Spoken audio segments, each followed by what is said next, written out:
Très bonne famille merengue. Je suis Juan, un madridista de plus comme vous. Likez et abonnez-vous à la chaîne pour tout savoir sur le Madrid. Dans cette vidéo, nous avons 3 nouvelles très importantes sur notre club bien-aimé. Première nouvelle.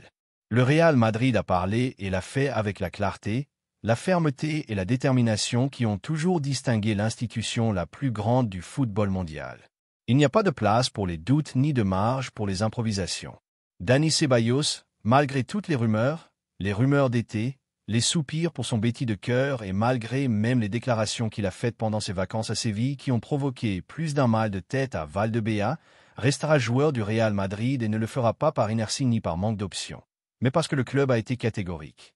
Il ne partira que si une offre atteint au moins 20 millions d'euros, pas un euro de moins.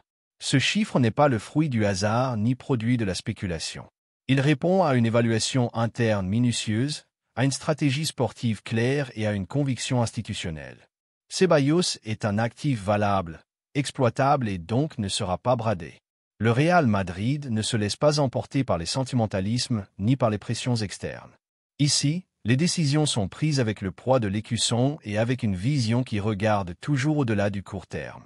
Les paroles de Ceballos, prononcées dans une ambiance détendue, avec un certain ton nostalgique et affectueux envers le club qu'il a vu naître, n'ont pas été bien reçues dans l'environnement madridiste.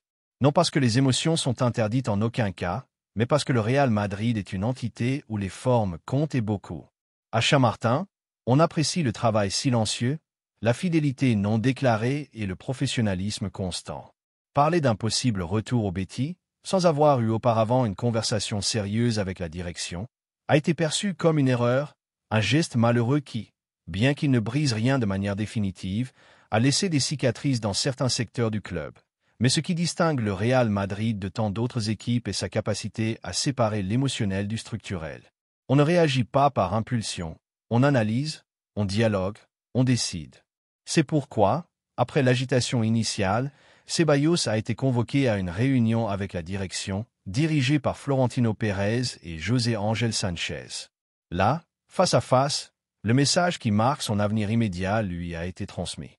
Le nouvel entraîneur, Xavi Alonso, compte sur lui non pas comme une pièce résiduelle, mais comme un joueur qui peut avoir un rôle principal s'il se le mérite.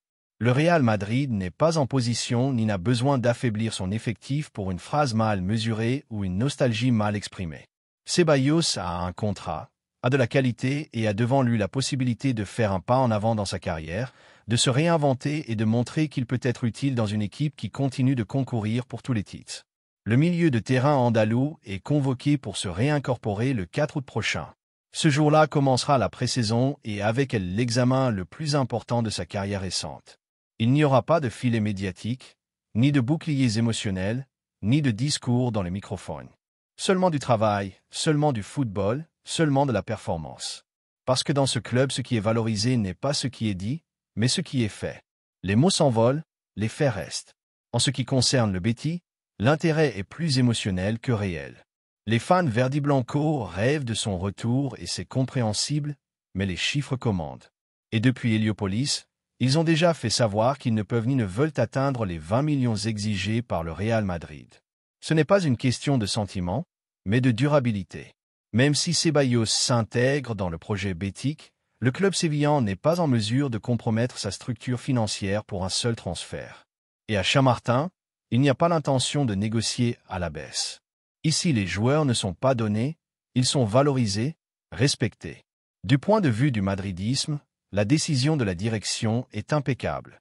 Le contrat est respecté, la valeur marchande est protégée et on fait confiance à l'entraîneur. Il n'y a pas de pressions inutiles ni de faveurs personnelles. Il y a vision, hiérarchie, ordre institutionnel.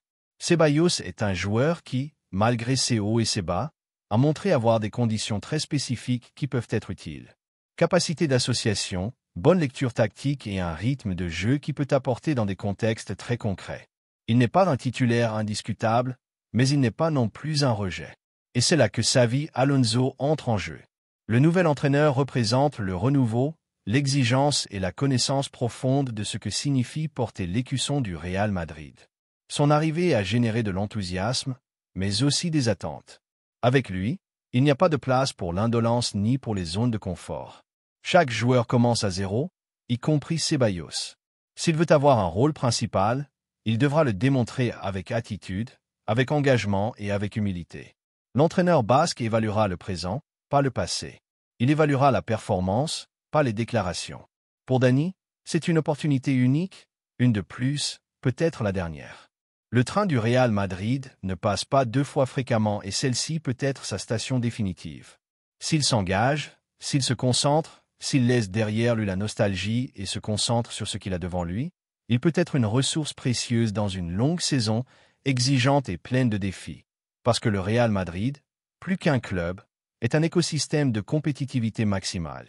Ici, il ne suffit pas d'avoir du talent. Il faut de la conviction, de la résilience et une mentalité gagnante constante. Celui qui veut faire partie de ce projet doit donner 100% chaque jour. Et celui qui n'est pas prêt pour cela, reste simplement dehors. Ainsi a-t-il toujours été. Ainsi sera-t-il toujours. La gestion de ce cas renforce également le message envoyé au vestiaire. Ici, on ne s'improvise pas, ici on planifie, ici on travaille avec sérieux. Le club protège ses intérêts, respecte ses footballeurs, mais exige aussi le même respect en retour. Les temps des départs faciles, des pressions médiatiques ou des négociations à la baisse sont révolus. Si un joueur veut partir, qu'il le fasse avec dignité, avec respect et en laissant de l'argent dans les caisses. Et s'il reste, qu'il le fasse avec les 5 sens fixés sur l'écusson. De cette perspective, il n'y a pas d'autre chose que d'applaudir la position du club, la fermeté avec laquelle l'affaire a été gérée, la clarté du message envoyé, parce que la grandeur du Real Madrid ne se soutient pas seulement sur les titres, mais aussi sur sa cohérence institutionnelle, sur sa manière d'agir, sur sa capacité à dire non quand tous pressent pour un oui. Et maintenant la balle est dans le camp de Ceballos.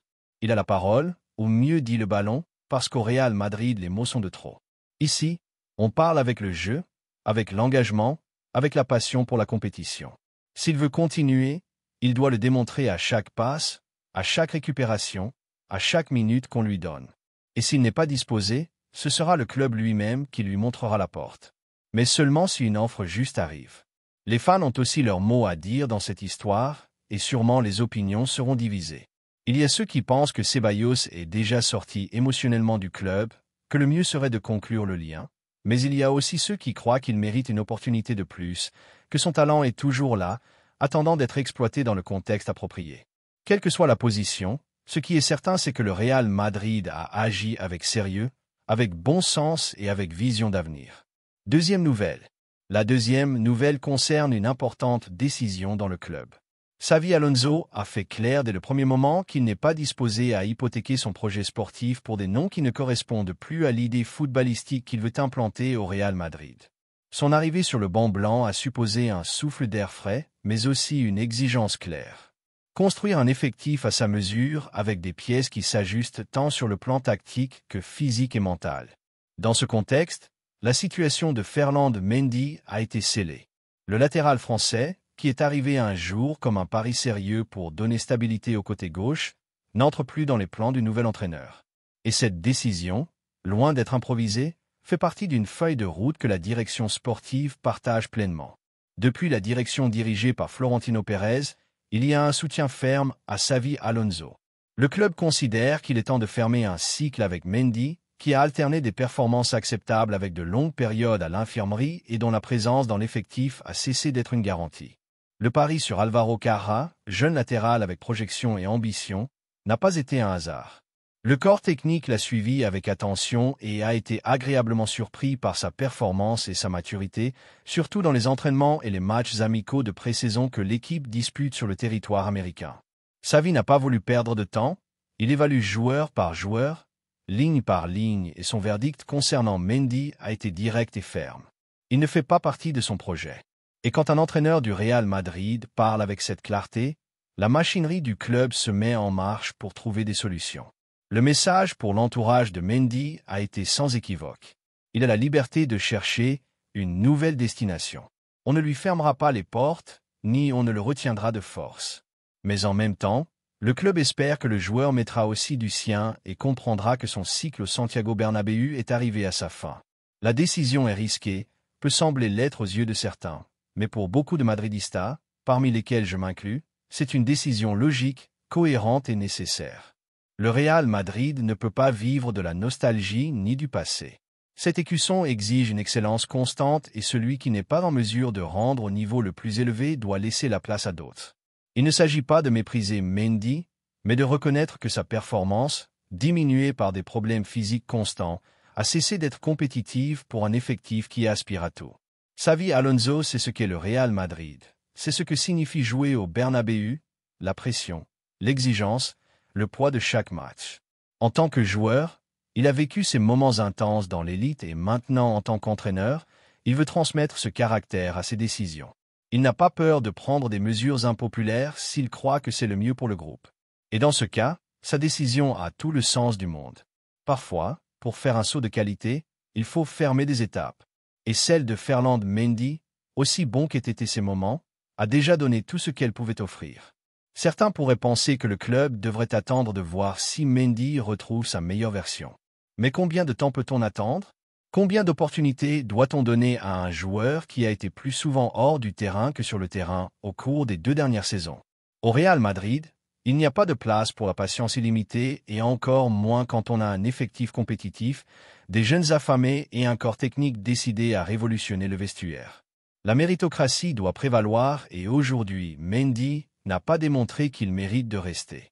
De plus, la situation contractuelle de Mendy ajoute une autre raison de poids pour accélérer son départ.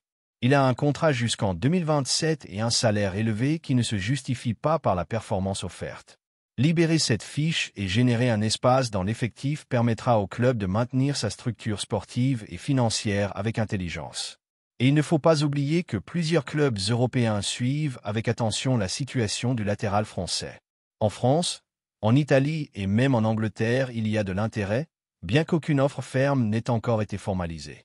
Ce qui est sûr, c'est que depuis Valdebea, on travaille avec discrétion, mais avec fermeté, pour lui trouver une sortie qui soit bonne pour toutes les parties. Et c'est que le modèle de gestion qui marque cette nouvelle étape sous la direction technique de Xavi Alonso combine ambition sportive avec responsabilité institutionnelle. Les décisions ne sont pas prises à la légère, ni ne répondent à des caprices. L'objectif est un seul, construire une équipe solide, engagée, qui respecte l'histoire du club, mais qui regarde aussi de face vers l'avenir. Sur ce chemin, il n'y a pas de place pour les joueurs dont la trajectoire récente ne soutient pas leur continuité. Mendy a eu des opportunités, beaucoup, certaines il les a saisies, d'autres non. Mais ce qui ne peut être ignoré, c'est que sa contribution a été de plus en plus sporadique et le Real Madrid ne peut pas dépendre de joueurs irréguliers. Ce club a besoin de certitude, pas de doute. Xavi Alonso lui-même l'a dit à plusieurs reprises en conférence de presse. J veut une équipe avec personnalité, avec constance, avec engagement total. Et cela implique de prendre des décisions qui peuvent faire mal, mais qui à long terme bénéficient au collectif. Le cas de Mendy est un exemple clair de ce type de mesure qui cherche à faire un pas en avant. Il ne s'agit pas seulement de libérer une fiche, mais d'envoyer un message au vestiaire. Ici, personne n'est au-dessus du projet. Tous doivent démontrer chaque jour qu'ils méritent de porter ce maillot. Et celui qui ne le fait pas, pour quelque raison que ce soit, devra faire un pas de côté. Dans ce contexte, les fans madridistas doivent être tranquilles et faire confiance à la direction que le club a prise. Car quelque chose de sérieux, d'excitant, un projet avec des bases solides, avec une direction claire et avec la personnalité d'un entraîneur qui sait ce qu'il fait, est en train d'être construit. Xavi Alonso n'improvise pas. Il connaît la maison, respecte l'écusson, mais sait aussi que le football d'élite exige des décisions tranchantes. C'est pourquoi cette détermination avec Mendy n'est pas un geste mineur, c'est une déclaration d'intention et en tant que madridista, elle me semble juste. Maintenant, il faut aussi regarder vers l'avant. Que se passera-t-il avec cette place que laisse Mendy?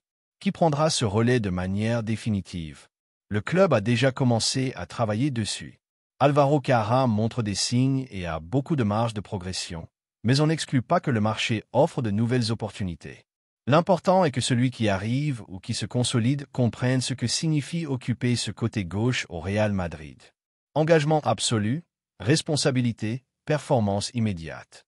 Il n'y a pas de temps pour des adaptations éternelles. Ici, on exige dès la première minute. En définitive, cette étape de renouvellement dirigée par Xavi Alonso commence avec des décisions courageuses. Ferland Mendy a été l'une des premières, mais ce ne sera pas la dernière. Et cela, loin de préoccuper, doit enthousiasmer les fans méringués, parce que cela signifie que l'on mise sur un modèle qui priorise la performance sur le nom, l'engagement sur l'historique, l'ambition sur le confort. Et c'est ainsi que se construisent les grandes équipes, c'est ainsi que se forgent les légendes. Et maintenant, chers madridistas, je vous lance la question. Que pensez-vous de cette décision? Pensez-vous que c'était le moment opportun pour fermer l'étape de Mendy? Faites-vous confiance aux critères de Xavi Alonso et à la gestion de la direction? Troisième nouvelle. La troisième nouvelle est un énorme coup de tonnerre au Madrid.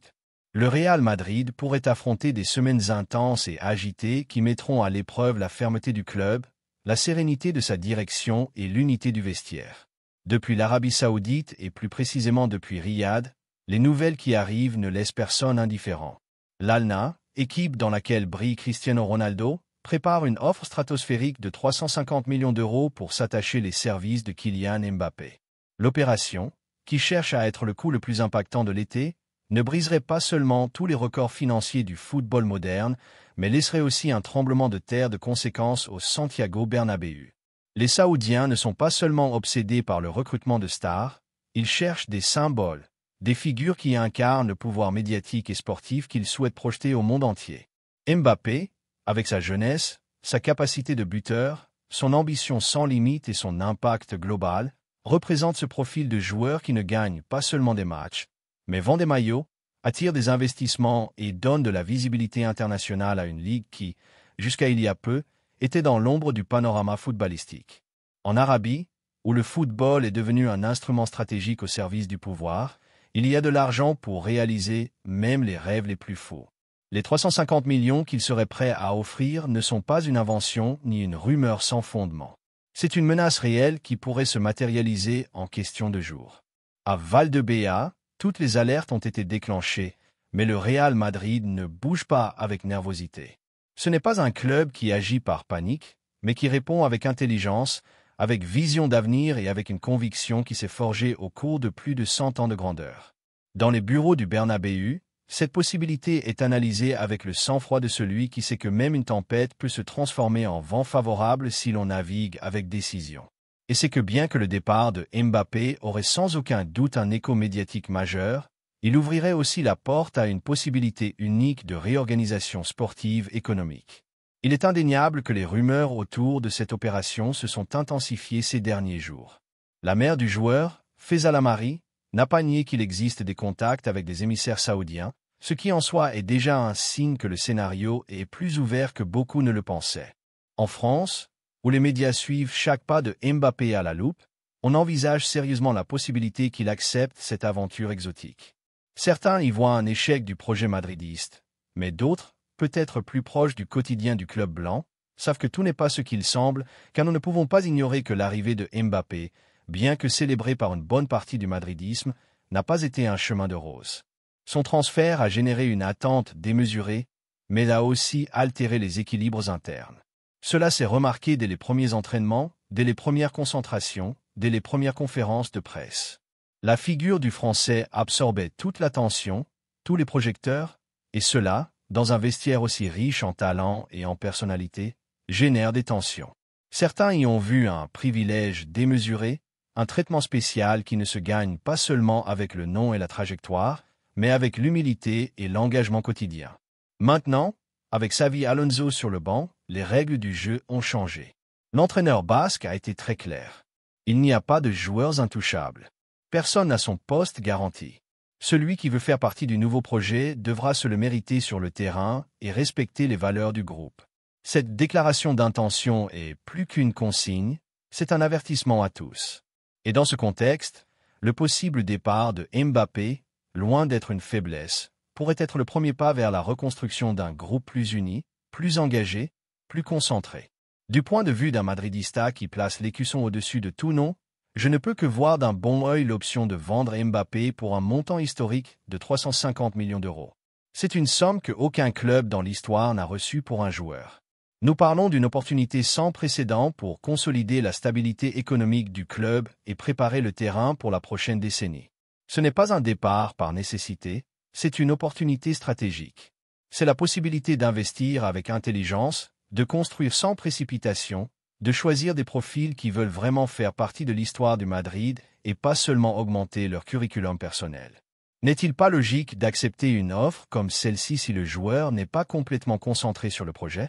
N'est-il pas préférable de miser sur ceux qui ressentent l'écusson comme le leur, qui comprennent que le Real Madrid est au-dessus de tout ego, de toute renommée, de toute pression externe? Mbappé veut partir, qu'il le fasse, mais qu'il le fasse en laissant le club dans une position de force, avec une injection de ressources qui nous permettra de continuer à dominer l'Europe avec cohérence et ambition. N'oublions pas que ce club a vécu et surmonté le départ de véritables légendes et n'a jamais cessé d'être compétitif, n'a jamais cessé de gagner car l'histoire du Real Madrid ne dépend pas d'un seul joueur. Elle se construit chaque jour avec travail, avec fierté, avec foi en nos valeurs. Mbappé a pu être un rêve pour beaucoup, mais le club ne peut dépendre de personne. S'il part, bienvenue soit l'avenir. S'il reste, qu'il le fasse avec un engagement absolu. Mais s'il doute, s'il hésite, s'il regarde ailleurs, il vaut mieux qu'il ferme la porte de l'extérieur. De plus, cette opération n'aurait pas seulement un impact économique, elle nous libérerait aussi des tensions internes, de cette sensation qu'il y a un traitement différent pour certains, de cette nécessité constante de justifier ce qui ne se traduit pas toujours en performance collective. Ce serait en quelque sorte un nettoyage émotionnel, un redémarrage, un signe que ici, pour triompher, il ne suffit pas d'avoir du talent, il faut de l'engagement, de l'humilité et de la loyauté. Et c'est que 350 millions peuvent se traduire en beaucoup de choses, en stabilité, en recrutements intelligents, en un effectif plus équilibré, en investissement en infrastructures, en renforcement du centre de formation, en sécurisation de l'avenir du club dans un football qui dépend de plus en plus du muscle financier. Parfois, pour avancer, il faut savoir lâcher prise et ce pourrait être le moment parfait. C'est pourquoi je lance cette réflexion à tous les Madridistas. Préférons-nous nous accrocher à un nom, même s'il est entouré de doutes et de possibles distractions, ou faisons-nous un pas courageux et acceptons une offre qui pourrait transformer positivement le club à court et long terme? Que signifie vraiment être madridista? Soutenir des décisions difficiles qui protègent l'essence du club ou nous laisser emporter par l'illusion momentanée d'une star? Florentino Pérez a guidé le club avec sagesse pendant des années. Il a démontré savoir quand dire oui et quand dire non. Je fais confiance à ce que si cette opération se concrétise, ce sera parce que c'est le mieux pour le Real Madrid et je le soutiendrai comme je l'ai toujours fait, depuis le respect pour l'histoire et la foi en l'avenir. Alors maintenant je vous demande, compagnons du madridisme, seriez-vous d'accord pour vendre Mbappé si l'offre saoudienne se matérialise à 350 millions d'euros? Ou préférez-vous le retenir, même si cela implique des tensions internes et une pression économique inutile? Que priorisez-vous, le nom ou l'écusson? Je vous lis avec intérêt et respect. Laissez-nous votre opinion dans les commentaires. Pourquoi pas?